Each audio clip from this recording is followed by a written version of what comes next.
Chris Yandex, Water View, covering Las Vegas and the world. Today we welcome back Stephen Miller. He is a professor of economics at UNLV and the director of research for business and economic research. Today we will discuss Lake Mead and its long-term impact on Las Vegas. On August 6th, it was reported by ABC News that the largest water source by storage capacity hit a record low. Professor Miller, it's always great to have you on Water View. How are you today? I'm doing good. It's good to see you again, Chris. It's always great to see you as well. So just a lot of people talk about the long-term concern for Las Vegas when it's coming about, running out of water and how Lake Mead impacts this. I'd love for your take on what you believe this means for the future of Las Vegas. Are you concerned, and if, what can be done?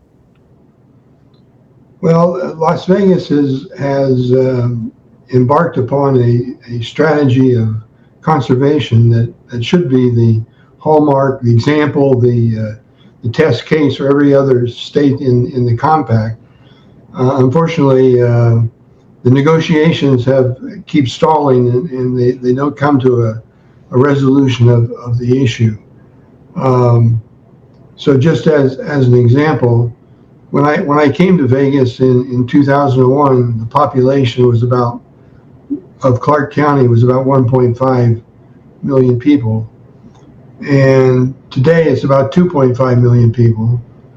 That's a 1 million increase, if I've done my math correctly, in population. And total water consumption, total water, not per capita, total water consumption in Clark County is down. So how could that possibly be given the growth in population? Well, it's a matter of conservation and taking the right policy actions to lower your per capita demand, which Las Vegas has done. Were it not the case that other folks, say California, Colorado, could do likewise. But at the moment, I guess it's like any negotiation. It's always the 11th hour until you get a solution. Well, the 11th hour is approaching pretty soon. What would be comprised in that negotiation exactly? Like, what do you think is needed overall? Well, the other states need to, and I'm not saying they haven't been considering this, but they need to consider conservation in a big way. And one area where, in California in particular, it's agricultural use of water. In Las Vegas or Clark County, what we've done is we've moved to a situation that any drop of water that goes down the drain in your house goes and is recycled and put back in Lake Mead. So it's not the household use of water in Las Vegas is not a drain on Lake Mead. What is a drain is external use, so our landscaping. And what Las Vegas has done in a big way is give an incentive to people to take out their grass, get rid of the grass, if you're going to have grass, have artificial turf, not real turf, because that's the major loss of water, at least in Clark County, is since we don't have a huge amount of agriculture. So for the average person who lives here in Las Vegas, the everyday person, what would you advise them to do? What do you think is the best thing to do? Just try to not use as much water as possible that's not going down the drain? Is that the best way? Well, that's been, Las Vegas or Clark County, they've done a good job, and it's all due to this Southern Nevada Water Authority in adopting policy. So swimming pools have a cap on their size, and the watering is monitored carefully. I know a couple of months ago, I turned on a faucet upstairs, and we don't go upstairs very often, and I forgot to turn it off. In 2 days, I had an email from the Southern Nevada Water Authorities asking me about my leak. So I went out and checked, and then I found that I had left a faucet on in the upstairs. So they're very aggressive in trying to control the use of water. Now my leak was not a loss because it was in the house. So what they did initially was, I think it was $1 a square foot. If you had real grass, they paid $1 a square foot for you to take it out. And then it went up to $2 and $3 and $4. I think it actually got up to $5 a square foot. I don't know exactly where it's at right now, because they've done a lot of work to replace real grass with artificial turf, and that reduces the amount of water lost tremendously. And you go from that to desert landscape where you have drip irrigation. So you have your plants, and you have a drip that goes on a number of days a week, and it goes for 30 or 40 minutes. And that's sufficient to keep your plants alive, your ornamental plants. Is it fair to say, even with this water issue, which has been talked about for a long time in Las Vegas, about, Las Vegas is going to run out of water one day, that it's not precluding people from moving here still? We're still growing. We're still growing pretty quickly. Not as fast as we did, the previous decades, but we're still growing. The other thing I need to mention is Las Vegas has banked a lot of their water. So every state in the compact has an allocation limits, and because the compact was signed so many years ago, Las Vegas was very small then. Our allocation is 300,000 acre. Hey, let me make sure I got my numbers right. No problem.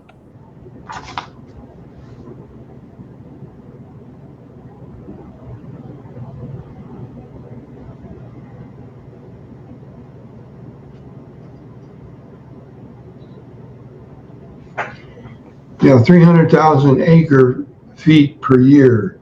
So an acre foot is an acre of land with 1 foot of water on it.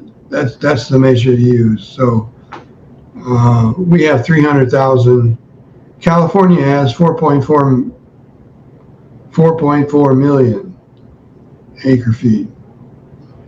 So as you can see, the allocation is not uniform across the state. So in the southern basin, at the end of the Colorado River system, so it's Nevada, California, and Arizona.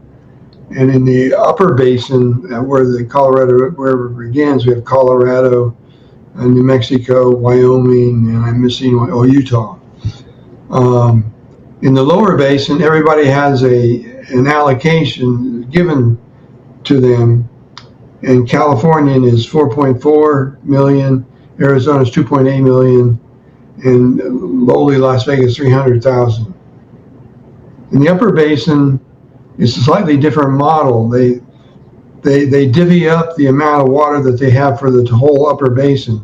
So the whole upper basin has a certain amount, and 51.3% of that goes to Colorado, and lower percentages to the other 3 states.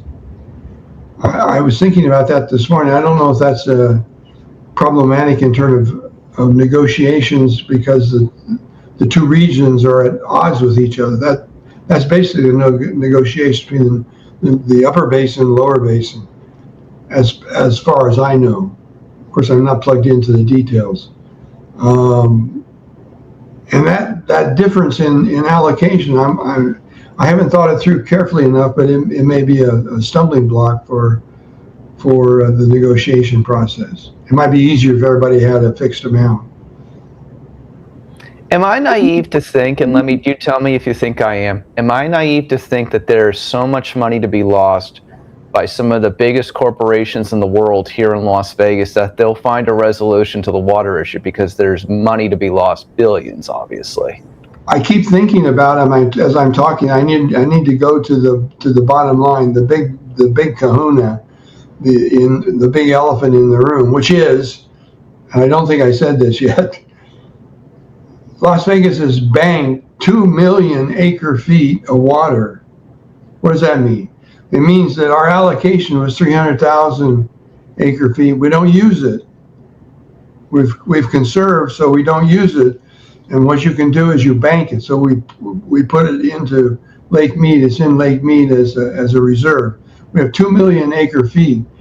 Now our allocation is 300,000. That's a little bit old. We've had some cuts in recent years. And in 2027, 2028, my understanding is we should go to 250,000 acre feet. So 2 million divided by 250,000 would give you 8 years of water, just in bank in Lake Mead. Of course, the question is, okay, what about other commitments to Lake Mead? Can the compact, can the region actually pay out what is called banked water?